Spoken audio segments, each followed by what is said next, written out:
All right, everyone. Well, it's Ernest Dove. You know it's that time. The prospects are getting traded, including a major leaguer, at least two rostered Mets players who are very young with team control. It's time to talk about some of the breakdowns. I want to get into some of the information on the prospects themselves, even the players you already know. Maybe get into some other factors that are in play here for Stearns and the Mets. Might as well start with it. Obviously, the Mets.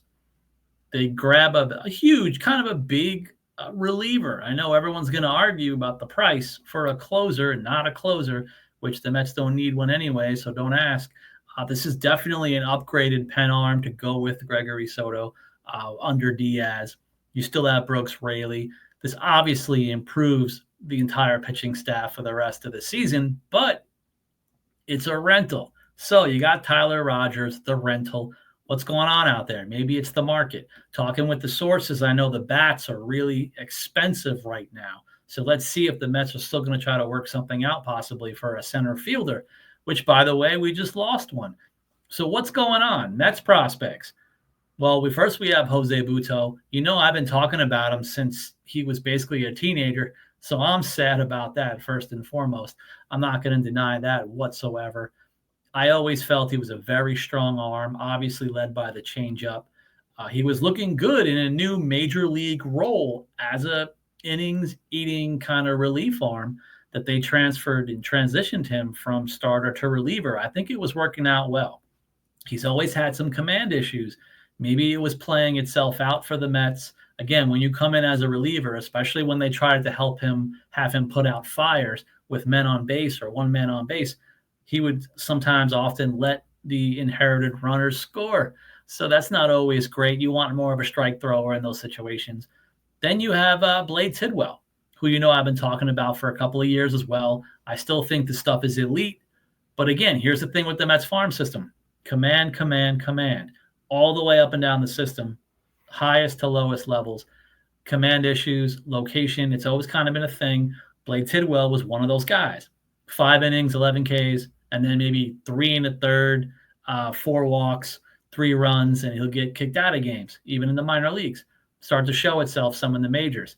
I still very much believe in Blade Tidwell. I think he could still make it as a starter if the Giants go that route, which, by the way, even from a few years ago, talking to other minor leaguers, when they found their way to the Giants, they said they have a really good player development system specifically for pitchers in the Giants organization. That could be very beneficial for Blade Tidwell. Then obviously the other one is Drew Gilbert. What's going on about Drew Gilbert? Finally got hot. He's having like the best month in a Mets uniform as far as organization wise. Maybe it was building up for this, I guess. Maybe that's again why they didn't call him up.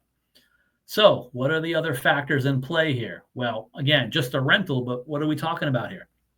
Multiple 40-man spots, multiple 26-man spots here and there are now opening up. So, this could be another sign that the Mets are doing more things. It's probably, like I even reported the last week or so on social media, we're probably coming close to the end of Mets doing the taxi squad thing every single day with arms, even from the Soto deal, now with Rogers. By the end of this deadline, it's not going to always be perfectly etched in stone, of course, but a majority of their 40 man is probably going to be the most legit that they can have it at, to this level, this point of the season. It's not going to be as simple anymore on the 26 man to be able to keep shuffling guys. So maybe they really want to go with their best 26 at this point. And now you're opening up roster spots for the Buto, for the Tidwell, and then an expectation with Drew Gilbert being next, which, by the way, prospect-wise, again, I'm the hugger. I like Drew Gilbert. I felt the floor of being an everyday player. I think he can be an everyday player. Not 100% sure if he'll definitely stick full-time as a center fielder, but I see him as a major league player, probably even at worst fourth outfielder, which probably wouldn't stress people out if he ended up being a fourth outfielder. But I believe in the grittiness of Drew Gilbert. He does have power that he wasn't showing a lot of this year. That can still come for sure. High enough walk rate, low enough K rate. He could be a solid player, but with a guy like that for the Mets farm system, again, Drew Gilbert was pretty much next man up in the outfield, but You want to look ahead past the all-in season of 2025. You want to go into next year, let alone go into next week. By next week, possibly now the expectation for one could be Jet Williams getting promoted to Syracuse where he belongs. Does that mean he'll take Gilbert's place in center field and play more in center? That would be a good response of sorts. Or will they push the envelope with Carson Benj and jump him again already? Maybe Carson Benj now will finish the year in Syracuse in center field, because those are the people's now Mets prospect wise. You got guys like that behind Drew Gilbert already. You had Jet Williams, who can play center field, second and short. You have Carson Benj, more of the true outfielder at this point. Not necessarily on the same levels of sorts, but you have a Nick Morabito still who can play center field. And then if you want to go down to A-ball, one of the guys I'm most excited about that I've been worried in the last week of him getting traded, knock on wood, A.J. Ewing can also play center field. So the positioning of sorts in the Mets farm system can take the hit of losing Drew Gilbert. As far as the arms, I talk a lot about arms. The Mets are full of them right now. Even guys like Blade Tidwell moving on. Drew Gilbert moves on. Maybe it's time to move up Jet Williams to Syracuse. Blade Tidwell moves on. Maybe it's finally time to move and promote Jonah Tong to AAA, to join McLean, who's still there, Brandon Sproat, who I guess as of this video is still there. There's replacements for everyone, including a Jose Butto that I like very much. But maybe there's other guys they want to believe in, even from certain levels, comping it out or not. Max Kranick did really well, obviously, when he was healthy as a strike thrower. There's going to be guys up and down the system. Will they transition other guys? They were trying Felipe De La Cruz, who now has been up and down all year, trying to be a reliever. Dom Hamill, I believe it's been a bit of a struggle as well, getting him to be more of a full-time reliever.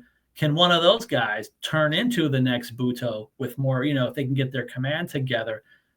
Again, there's a lot of options. Even purely pen arm, not on the same level as Butto with the innings eating, but again, the fireballer Dylan Ross in the end of the season, maybe he can finally get a call up if it's really needed as an extra pen arm. But again, those are some of the things now. Some of the prospects the Mets currently still have can replace the guys that were just traded.